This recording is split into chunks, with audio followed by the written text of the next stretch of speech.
계속해서 대구 경북 소식 전해드립니다. 상대적으로 덜 조명받고 있지만 우리나라 코리아를 세계에 알린 시기는 고려시대입니다. 세계인들에게 코리아를 각인시킨 1000년 전 그 화려한 문명, 그 문명이 주는 울림을 느낄 수 있는 전시회들이 열리고 있습니다. 이상원 기자가 다녀왔습니다. 애국가 사절이 한면에 들어간 활자는 세계에서 가장 작은 책 중에 하나입니다. 우리나라 최초 대장경, 초조 대장경과 8만 대장경 인쇄본은 고려의 뛰어난 목판 인쇄술이 집대성된 유물입니다. 익제난고, 자치통감 같은 고려 조선시대 주요 서적을 통해서도 선조들이 어떤 활자로 어떻게 책을 만들었는지 확인할 수 있습니다. 판각부터 제본까지 책을 만드는 과정도 체험할 수 있습니다. 실제적으로 책을 이렇게 멀리서 보는 것이 아니고 실물을 보면서 종이의 지질이라든가 먹의 색깔이라든가 조판의 과정 등을 실제적으로 참여해서 볼 수 있는 과정이 특징적이라 볼 수 있습니다. 촛대로 사용하는 광명대, 명문을 통해 금강사라는 사찰이 있었음을 짐작할 수 있습니다. 지난 2013년 영주댐이 건설되면서 영주시 평읍면 금광리 우물터에서 발굴된 고려시대 유물입니다. 화려했던 고려시대 불교 문화를 보여주고 있습니다. 강민회 같은 경우에 명문이 발견되는데요. 그 명문에는 인명이나 인물들의 이름들이 나와 있어서 이 지역이 실제적으로 이 지역 사회에서의 가장 중심점이 되는 사찰이었을 것으로 생각됩니다.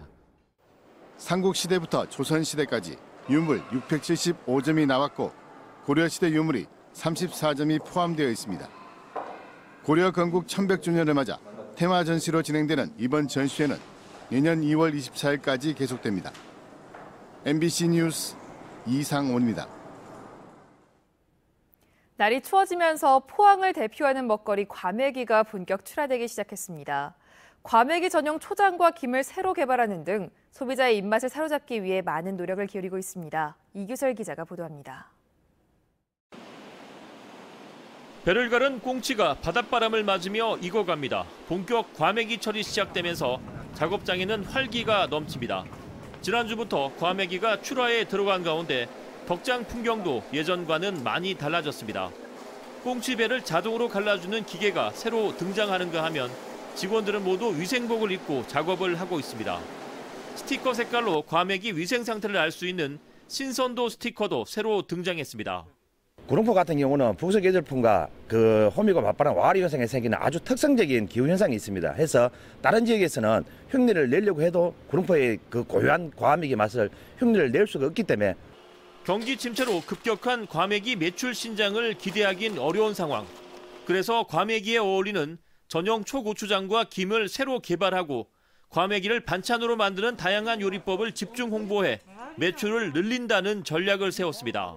과메기 구이, 특히 과메기 조림, 과메기 회무침 등등의 요리들을 개발을 해서 소비자들의 식탁에 다양하게 선택받을 수 있도록 하는 전략을 구상하고 있습니다. 올해 과메기 20마리 한 드롭의 소매 가격은 16,000원, 꽁치가 많이 잡히면서 지난해보다 1,000원이 내려갔습니다. 포항 구룡포에서는 오는 10일과 11일 이틀간 과메기 축제가 열리는데 과메기 요리 경영대회와 홍보대사 선발대회, 구룡포 주민 퍼레이드 등 다양한 행사가 진행될 예정입니다. MBC 뉴스 이규설입니다. 경북 일부 시군이 승진 정원을 넘기거나 자격이 없는 직원을 진급시켰다가 감사에 적발됐습니다. 경북도는 영천시와 경주시, 성주군과 울릉군을 종합감사해 인사 관련 9건 등 84건을 적발해 시정주의 등 행정처분과 함께 보조금과 사업비를 회수했습니다. 울릉군은 승진 임용 배수 바뀐 직원을 부당하게 승진시켰고 성주군은 승진에 필요한 횟수를 채우지 못한 3명을 승진시켰습니다. 경주시는 정원을 초과해 승진 인사를 진행했고 영천시는 특정 직원에게 특혜를 줬습니다. 우리나라의 우수한 개들을 한자리에 모아 평가하는 제6회 대한민국 국견대회가 오늘 경주에서 열렸습니다. 경주 예술의 전당 앞에서 열린 이번 대회는 천연 기념물로 지정된 진돗개와 삽살개, 경주개, 동격이 등 3종류의 개 150여 마리가 출전해 생김새와 털색, 균형미 등을 평가받았습니다. 한국 경주개 동경이 보존협회는 품종별로 가장 우수한 개를 선발해 대상을 수여했습니다. 프로축구 대구FC가 FC 서울과의 홈 경기에서 무승부로 승점을 더하며 1부 리그 잔류에 성공했습니다.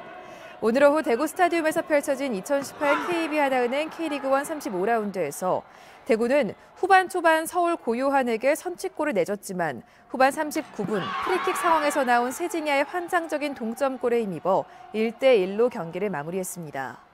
무승부와 함께 승점 1점을 추가한 대구FC는 승점 43점을 기록해 11위 인천과의 승점차를 10점으로 벌리며 남은 3경기 결과와 상관없이 1부 리그 잔류를 확정했습니다.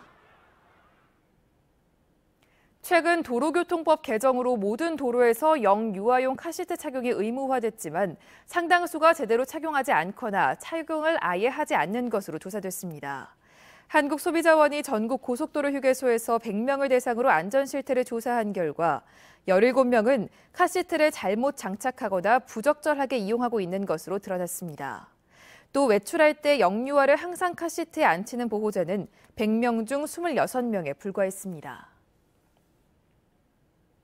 대구국제 미래자동차 엑스포가 나흘간의 일정을 마쳤습니다. 대회 기간 국내외 244개 기업이 참가하고 관람객 6만 5천여 명이 찾았습니다. 수출 상담회에는 해외 바이어 50여 명이 참가해 국내 기업과 279건의 상담을 했습니다. 완성차 생산업체를 비롯해 충전기 등 관련 기업이 정보 수집을 하고 기업 간 면담을 활발히 진행했습니다. 국립낙동강 생물자원관이 담수 생태계의 건강성을 평가하는 지표종인 담수 선형동물 미기록종 5종을 발견했습니다. 이번에 국내 자생이 확인된 담수 선형동물은 각진 입술토비 선충과 토브리러스 아베란스, 디버시파 필라투스와 그라시리스 등으로 몸 길이가 1mm에 불과한 작은 벌레입니다. 담수 선형동물은 수질 오염과 중금속, 농약 등 환경오염에 민감하게 반응하는 생물 지표종으로 담수 생태계 보전과 관리에 중요합니다. 노란 콩과 백태를 활용한 단백질 보충 식품이 개발돼 노인과 성장기 어린이, 청소년들의 건강식에 도움이 될 것으로 보입니다. 경북 잡곡 산학협력단이 새로 개발한 이 식품은 노란 콩과 백태의 72%, 쌀과 현미, 율무 등 경북과 국내산 곡물 8개가 포함됐고 체내 흡수율을 높이기 위해 발효 저분자 공법을 적용했습니다. 특히 미베아 대두 발효 추출물과 발효 칼슘이 첨가돼 신속한 장 흡수와 운동 능력 증강, 그리고 근육 만들기에 탁월한 효과가 있는 것으로 알려졌습니다. 대구시 교육청은 학생 미래 역량을 강화하고 다품 교육 실행, 학교 자율성 강화를 위한 조직을 개편합니다. 행정국과 교육국 2국 체제에서 행정 지원을 강화하기 위해 정책 지원국을 신설합니다. 교육국에는 미래교육과 창의융합교육과를 신설하고 행정국에는 교육복지과의 학교급식 안전 담당, 회계정보과의 정보보호 담당을 신설합니다.